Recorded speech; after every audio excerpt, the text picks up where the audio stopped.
Good morning to all of you.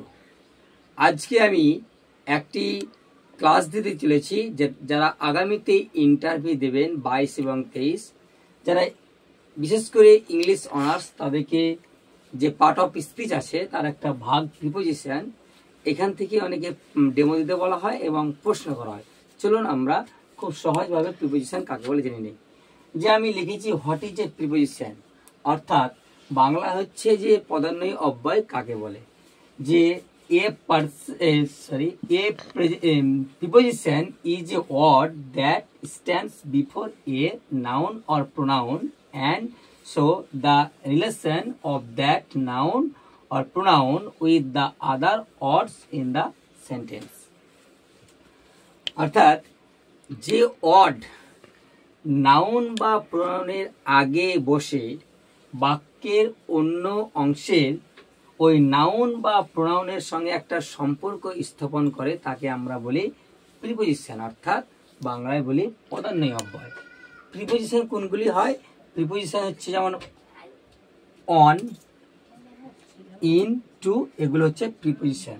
অর্থাৎ preposition যে অব্যয়, পদান্বয়ী অব্যয়, এই প্রিপোজিশনের কোনো লিঙ্গ, বচন, পুরুষ এই ভেদে কখনোই তার পরিবর্তন হয় না। হ্যাঁ, তাহলে প্রিপোজিশন, এই প্রিপোজিশনকে যদি আমরা ভাঙি তাহলে আমরা দুটি ওয়ার্ড পাবো, একটা প্রি আর একটা পজিশন। প্রি মানে পূর্বে আর পজিশন মানে অবস্থান। অর্থাৎ প্রিপোজিশনের যে প্রিপোজিশন যেগুলো বসে সমস্ত আগে বসবে, অর্থাৎ কোনো শব্দের আগে বসবে, তার অবস্থানটা কোথায় হবে? শব্দের আগে, সেটা নাউন অথবা প্রোনাউন হতে পারে। আমি কয়েকটা এক্সাম্পল দিই, চলো। যেমন আমি এখানে একটা লিখেছি the book is the table, তাহলে এই যে অন বসেছে, তাহলে the book is on the table, এই অনটা হচ্ছে প্রিপোজিশন।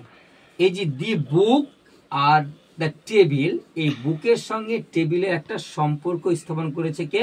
অন, তাই এটা হচ্ছে প্রিপোজিশন। তাহলে বইটা হচ্ছে টেবিলের উপরে, তাহলে অনের ব্যবহারটা পেলাম। এবার ইন, আমি যদি একটা লিখি the bird is in the cage, মানে পাখিটি হয় খাঁচার মধ্যে। এই যে ইন লিখেছি, এই ইনটা হচ্ছে প্রিপোজিশন। এই বার্ডের সঙ্গে এই যে খাঁচার একটা সম্পর্ক স্থাপন করেছে কে? ইন, তাই এটা ইন হচ্ছে প্রিপোজিশন। আর টু, আমি বলে লিখি যদি I am going to school, তাহলে আমি কি বলছি? আমি স্কুলে যাইতেছি।